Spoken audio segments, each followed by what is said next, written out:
Vous faites bien de suivre la télévision rwandaise. C'est toujours un plaisir de vous retrouver pour cette nouvelle édition avec la présentation moi-même Michel Iladokunda.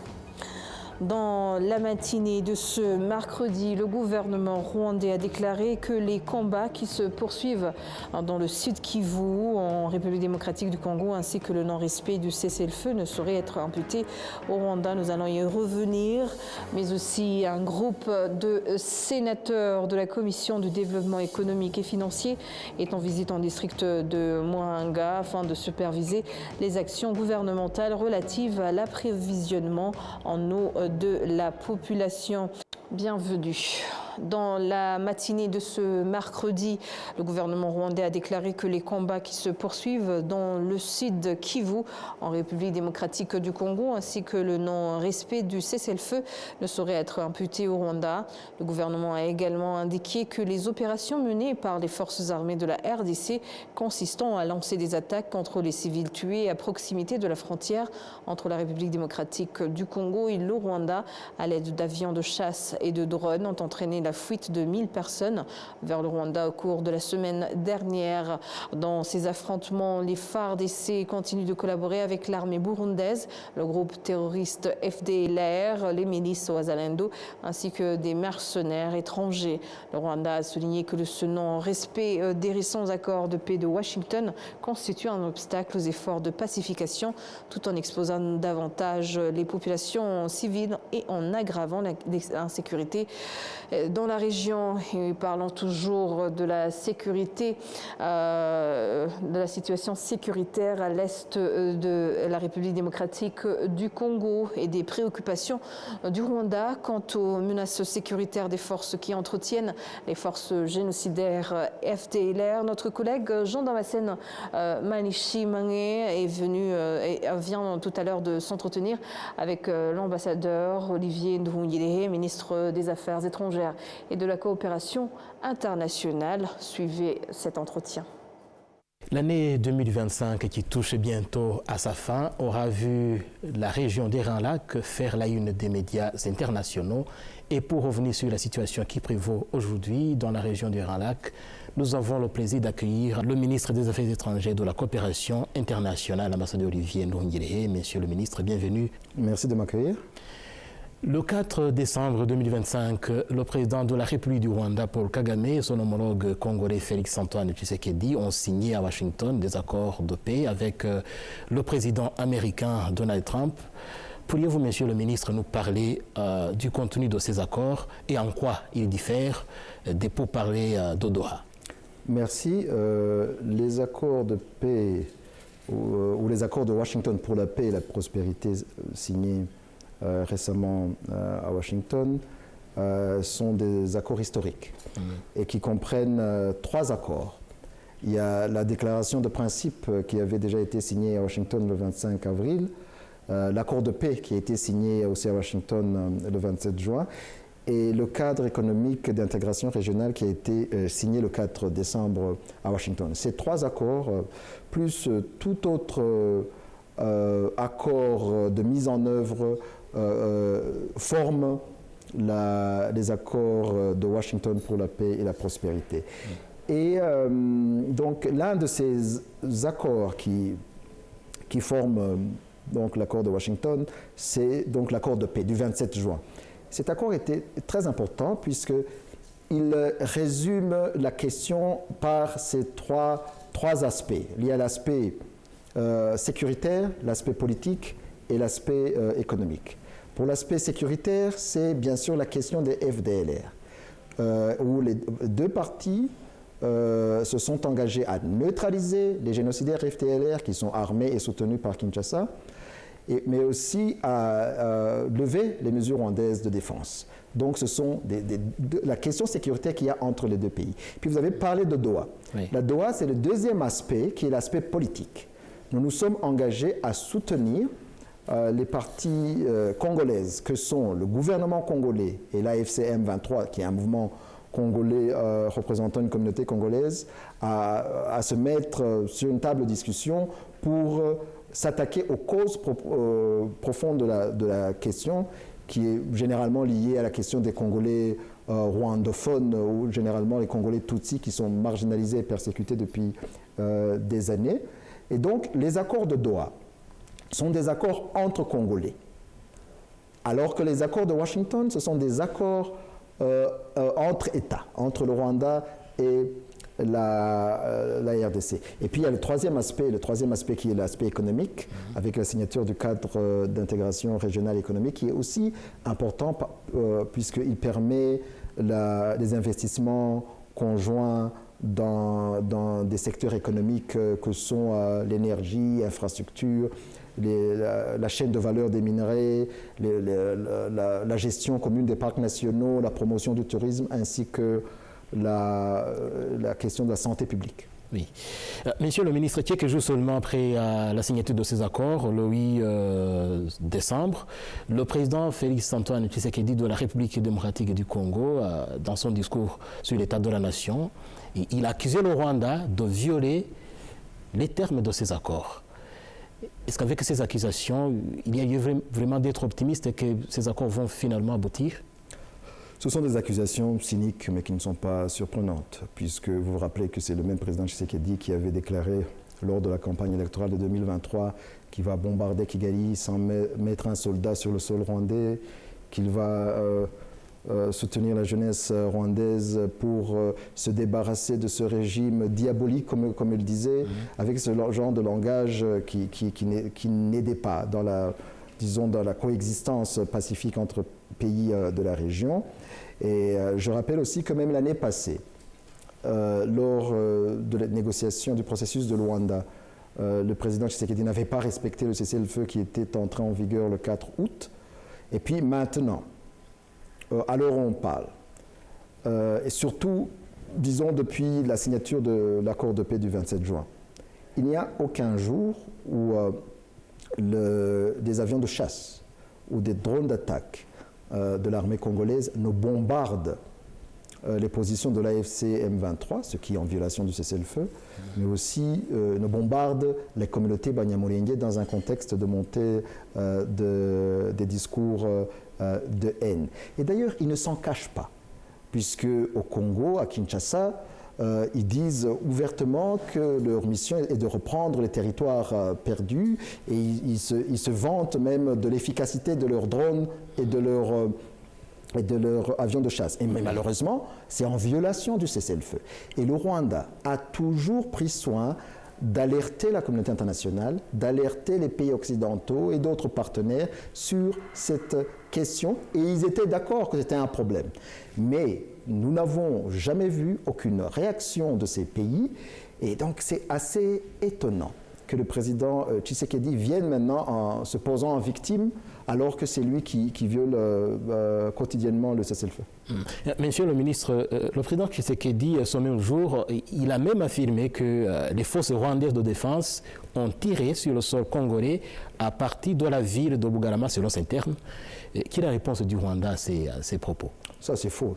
Il y a plutôt eu des tirs du Burundi à Kamanyola, ce qui a provoqué même une crise humanitaire où il y a des réfugiés congolais, plus d'1 millier de réfugiés congolais qui sont venus à Bugarama, sur notre territoire, qui sont maintenant dans le centre de transit de Nyarushishi. Oui. Et donc ça, ce sont des accusations en miroir, généralement, puisque c'est plutôt le gouvernement congolais, avec l'appui des militaires burundais, puisqu'il y a plus de 20 000 soldats burundais qui sont dans la province du Sud Kivu, qui encerclent les communautés Banyamulenge, qui les empêchent d'accéder au marché, donc qui violent, qui commettent non seulement des atrocités, mais aussi qui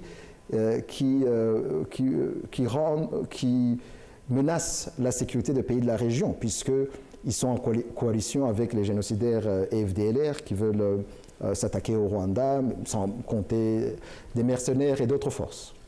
Monsieur le ministre, vous faites allusion au Burundi, et le même jour, la même date du 8 décembre, le ministre des Affaires étrangères du Burundi a semblé alerter à la communauté internationale, alléguant que le Rwanda avait tiré sur le sol burundais à partir du Rwanda. Quelle est la réponse du Rwanda face à cela? C'est la même chose, ce sont des mensonges, puisque les tirs sont venus du Burundi, à Kamanyola. Et puis, au Burundi, en fait, le problème, c'est leur intervention à la province du sud de Kivu qui menace la sécurité de la région, sans parler de s'en prendre aux communautés Banyamulenge. Donc il est difficile d'avoir une paix dans la région sans le retrait de ces forces burundaises qui vraiment contribuent négativement à une solution pacifique de cette crise. Et d'ailleurs, on a entendu le ministre burundais des Affaires étrangères ce matin même, du 10 décembre, sur RFI, déclarant que si la ville d'Uvira tombe, toutes les options sont sur la table.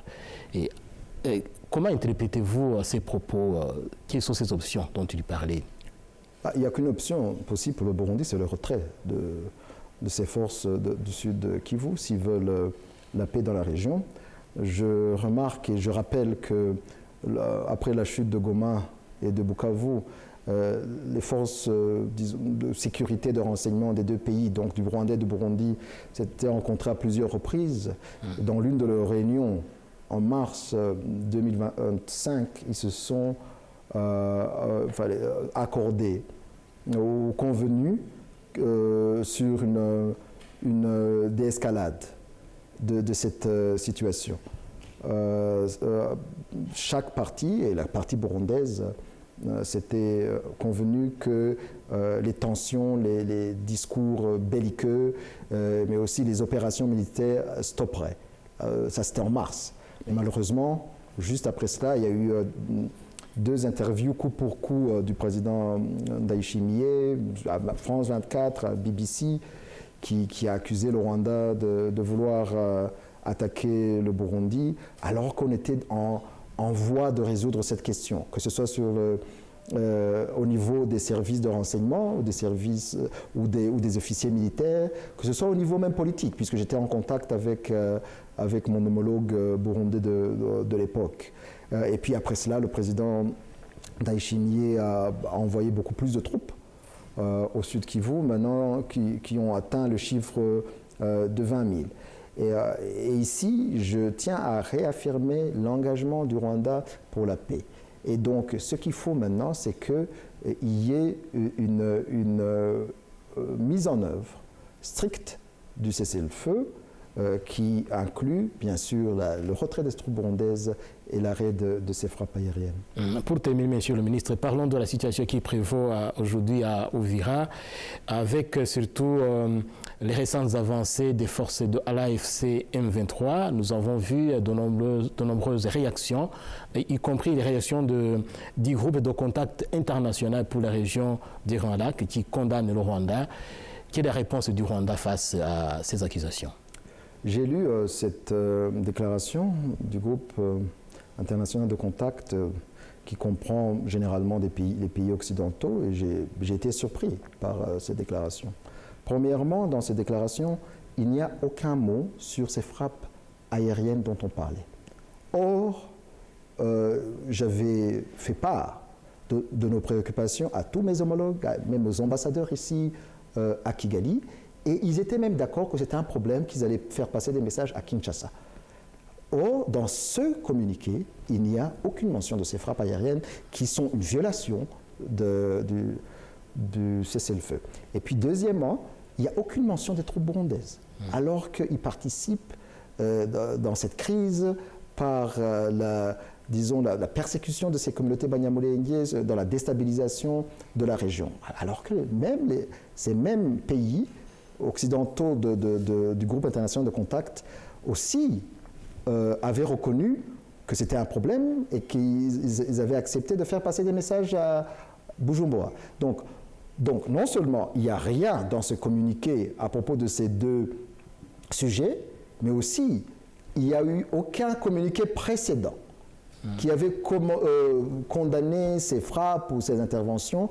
Et donc, c'est comme si ces pays occidentaux se réveillent lorsque celui qui est attaqué par ces frappes, aussi répond à ces attaques. Oui. Donc, il faut quand même qu'il y ait une cohérence de la part de la communauté internationale et surtout de la part des pays occidentaux. Alors, selon vous, Monsieur le ministre, comment comprendre cet acharnement contre le Rwanda? ça ne se passe pas seulement aujourd'hui. Cette crise dure depuis un certain temps et nous avons constaté un parti pris de la part de ces pays qui, en privé d'ailleurs, reconnaissent qu'il y a des problèmes de la part de Kinshasa, des problèmes de gouvernance, des problèmes de manque de respect du cessez-le-feu, mais qui publiquement, on dirait, refusent d'agir pour essayer de contraindre Kinshasa et Bujumbura de jouer un rôle positif dans la paix dans notre région. Mais de toute façon, il n'y a aucune autre solution. On a déjà négocié et signé des accords qui sont de bons accords, les accords de Washington pour la paix et la prospérité, et même l'accord cadre de Doha, ce sont de bons accords. Donc on ne peut pas, on ne doit pas négocier d'autres accords, on les a déjà. Ce qu'il faut, c'est les mettre en œuvre avec avoir la volonté politique de le faire, avoir la bonne foi de mettre en œuvre ces accords. Et donc, pour cela, on a besoin de la communauté internationale. On a besoin que les médiateurs, les pays occidentaux, les Nations Unies, l'Union européenne comprennent qu'il ne pourra y avoir de paix sans qu'il y ait un cessez-le-feu de la part de Kinshasa, de la part de Bujumbura, le retrait des troupes burundaises, et que cette attitude qui consiste à s'en prendre au Rwanda et en s'en prendre seulement à l'AFC M23 ne peut pas tenir. Parce qu'ici, il y a plusieurs parties en jeu et il faut que toutes les parties respectent leur part de l'accord qu'elles ont signé. Monsieur le ministre, merci d'avoir accepté notre invitation. C'est moi qui vous remercie. Un groupe de sénateurs de la Commission du développement économique et financier est en visite en district de Mouanga afin de superviser les actions gouvernementales relatives à l'approvisionnement en eau de la population. Les sénateurs visitent les infrastructures et s'entretiennent avec les responsables locaux et les habitants. Ce mercredi, ils se sont rendus à l'usine de Gihuma, la seule qui alimente en eau la ville de Mouanga et sa périphérie. Cette usine, mise en service en 1988, fournissait initialement 2000 mètres cubes d'eau à 2600 foyers. En 2015, sa capacité a été augmentée et elle fournit désormais 4000 mètres cubes par jour. Cependant, les sénateurs ont été informés qu'il faudrait au moins 8000 mètres cubes par jour pour approvisionner en eau les 90 000 habitants. Le sénateur Nyinawam Nizaletitia a déclaré que les habitants du Mouanga souffraient d'une grave pénurie d'eau et qu'une nouvelle usine était nécessaire. L'administration de Wasak à Mouanga a annoncé la construction prochaine d'une usine à Kagaga sur la rivière de Bakokwe. L'étude de faisabilité est donc terminée. Les sénateurs se rendront ce jeudi en district de Kamouni. Au cours de ces déplacements de 2 semaines, des groupes de sénateurs ont visité 15 districts à travers le pays afin de superviser les actions du gouvernement en matière de distribution d'eau. Et le ministre de la Justice et garde des Sceaux, Emmanuel Oudila Chebouja, s'est joint aux habitants du district de Lusizi pour célébrer la Journée internationale des droits de la personne au niveau national. L'événement a eu lieu en secteur de Gihundwe. Il s'agissait de la 77e Journée internationale des droits de l'homme, célébrée dans le monde entier, et la 26e au Rwanda. Le thème de la journée est « Les droits humains sont essentiels à nos vies, défendons-les aujourd'hui », fin de citation. Cette journée marquait également la fin des 16 jours d'activisme contre les violences sexistes et la traite d'êtres humains. Le message transmis en ce jour réaffirme que les droits de chacun ne devaient être violés ni bafoués. Les habitants ont salué le rôle du gouvernement rwandais dans la garantie de l'égalité des droits devant la loi et la lutte contre toute forme de discrimination. Parmi les personnes présentes ce mercredi lors de cette célébration, il y avait notamment la présidente de la Commission nationale des droits de l'homme, Omoloyi Providence, la médiatrice Nélélé Madeleine, le gouverneur de la province de l'Ouest, Dr Jean Bosco Nibitura, des représentants des forces de sécurité nationale ainsi que des représentants de diverses organisations internationales opérant au Rwanda. Et le district de Nyaruguru, c'est dans la province du Sud, en collaboration avec l'Office rwandais de la gouvernance, RDB, a présenté ce mercredi aux investisseurs locaux et internationaux présents dans ce district les opportunités d'investissement de la région. Des visites seront aussi organisées dans divers secteurs, notamment la transformation du thé et du café, l'agriculture et le tourisme religieux. Ces visites ainsi que l'étude des opportunités d'investissement potentielles se concluront jeudi par une réunion de concertation entre l'administration du district de Nyaruguru, RDB et les investisseurs.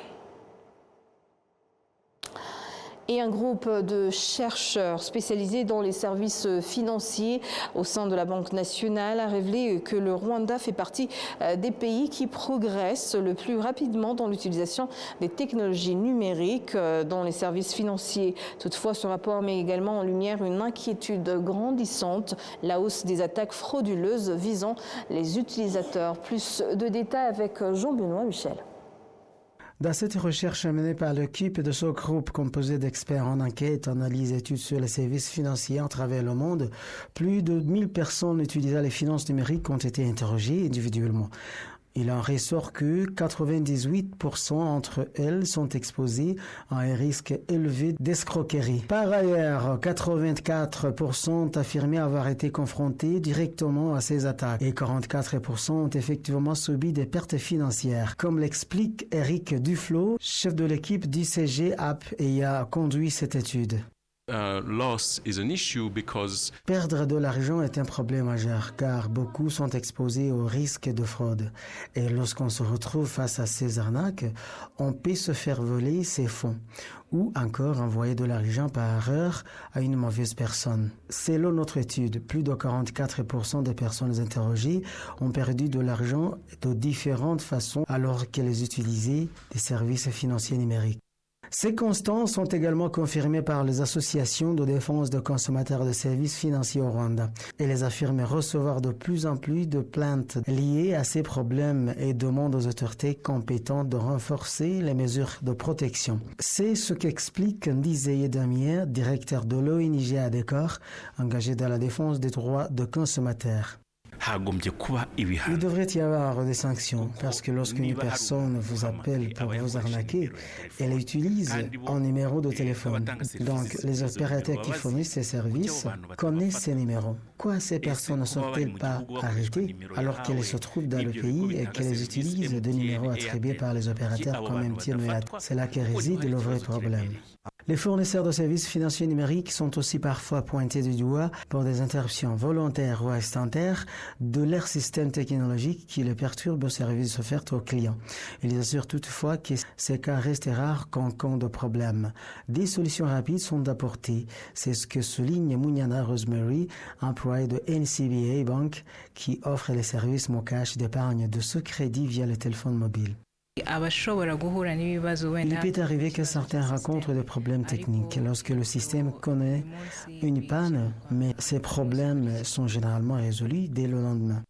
De son côté, Saïmana Gérald, responsable du département chargé de superviser la conduite du secteur financier à la Banque nationale du Rwanda, BNR, indique que plusieurs mesures sont en cours pour trouver des solutions durables à tous les défis dans l'écosystème de la finance numérique. Nous avions déjà commencé à mettre en place certaines mesures, mais au regard des résultats de cette étude, nous comptons renforcer la collaboration avec nos partenaires, puisque ces services sont fournis par les institutions financières. Les téléphones mobiles continuent de faciliter l'accès des populations aux services financiers. Les données publiées par la Banque nationale du Rwanda montrent qu'en ce jour, 66% des adultes utilisent mobile money et 10% utilisent les services bancaires numériques et 5% se servent des cartes de paiement, notamment les cartes de débit. À Kigali, je suis Jean-Benoît Michel. C'est sur ces images que nous clôturons cette grande édition. Au nom de toute l'équipe qui a contribué à sa réalisation, je vous remercie. Bonne poursuite des programmes de la télévision rwandaise et d'ici là, portez-vous bien.